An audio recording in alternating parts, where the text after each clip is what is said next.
উপর থেকে যাবেন। আচ্ছা শাপলা শাপলা রাজবাড়ী টসে জিতে অল ফার্স্ট রাজবাড়ী টসে জিতে বল ফার্স্ট টুর্নামেন্টে দ্বিতীয় ম্যাচ। এ পর্যায়ে রাজবাড়ী টসে জিতে কেন ফিল্ডিং নিল একটু বলবেন। আসলে উইকেটের যে কন্ডিশন দেখছি একটু ড্রাই আছে। আমার মনে হয় যে আমরা যেহেতু এখানে এর আগে খেলি নাই, তো আমাদের সব কিছু অবজার্ভ করার পর যদি আমরা ব্যাটিং করি হয়তো আমাদের স্বাচ্ছন্দ্য বোধে আমরা ব্যাটিং করতে পারবো, আমাদের কাছে মনে হয়।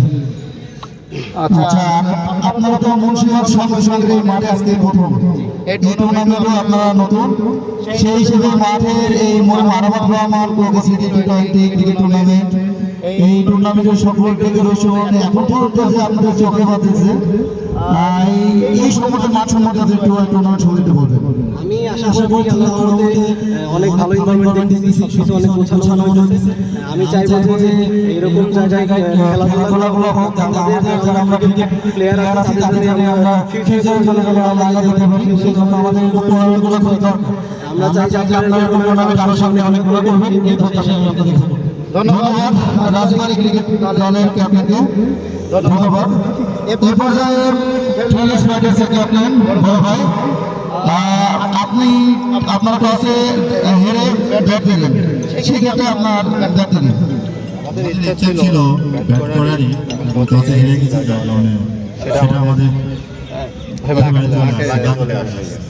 আচ্ছা, আর এই টুর্নামেন্ট আপনি গতদিনকে প্রথম উদ্বোধনের ম্যাচ দেখতে এসেছিলেন, আমরা দেখছি কলকাতা চক্র এবং ঝিনাইদহের ম্যাচটা আপনি দেখতে এসেছিলেন।